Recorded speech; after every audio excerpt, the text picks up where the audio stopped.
Saya Dani Ramdhani Widyaswara Pusdikat Pajak. Nah, pada sesi ini kita akan membahas Perpu nomor 1 tahun 2020 khususnya mengenai penyesuaian tarif pajak penghasilan, wajib pajak badan dalam negeri, dan bentuk usaha tetap atau yang lebih dikenal dengan BUT.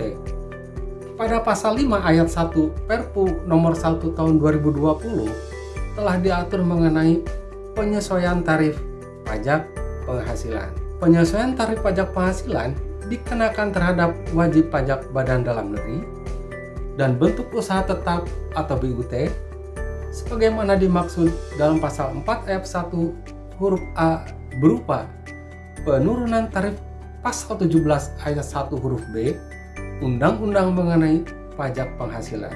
Perubahan yang dilakukan adalah pertama, berlakunya tarif sebesar 22% pada tahun pajak 2020 dan tahun pajak 2021. Dan yang kedua, berlakunya tarif pajak sebesar 20% pada tahun pajak 2022. Nah, ada hal yang menarik dari Perpu nomor 1 tahun 2020 ini, yaitu mengenai aturan khusus wajib pajak badan yang berbentuk perseroan terbatas dan diperdagangkan pada bursa efek di Indonesia.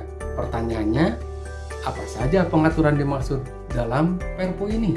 Pada pasal 6 ayat 2 Perpu nomor 1 tahun 2020, kita temukan adanya pengaturan wajib pajak badan dalam negeri dapat memperoleh tarif sebesar 3% lebih rendah dari tarif pajak sebagaimana sebelumnya ditentukan.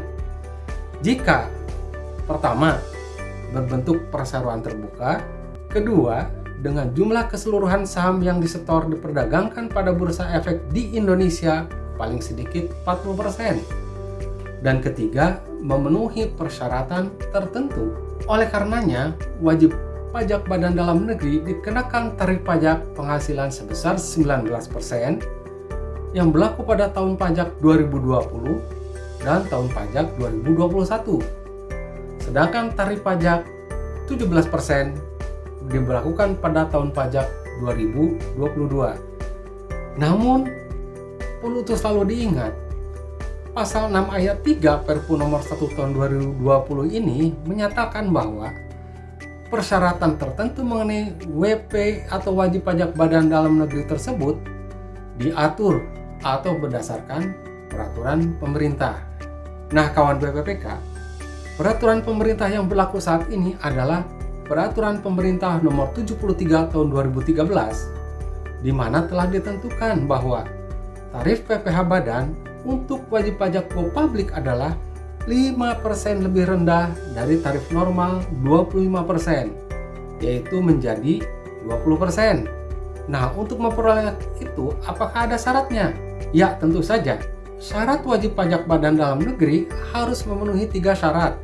Pertama, paling sedikit 40% saham yang disetor dicatat untuk diperdagangkan di bursa efek di Indonesia dan masuk dalam penitipan kolektif di lembaga penyimpanan dan penyelesaian.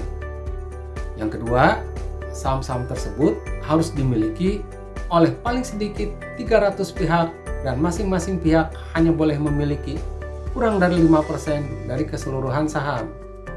Sedangkan yang ketiga, syarat pertama dan kedua tadi harus dipenuhi dalam jangka waktu paling singkat 183 hari kalender dalam 1 tahun pajak.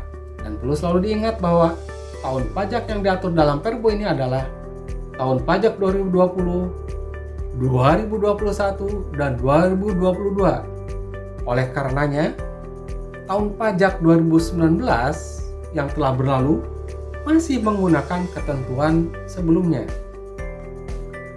Demikian kawan BPPK, kita telah membahas Perpu nomor 1 tahun 2020 berkenaan dengan penetapan tarif pajak penghasilan 22% dan 2% serta tarif pajak penghasilan 19% dan 17%.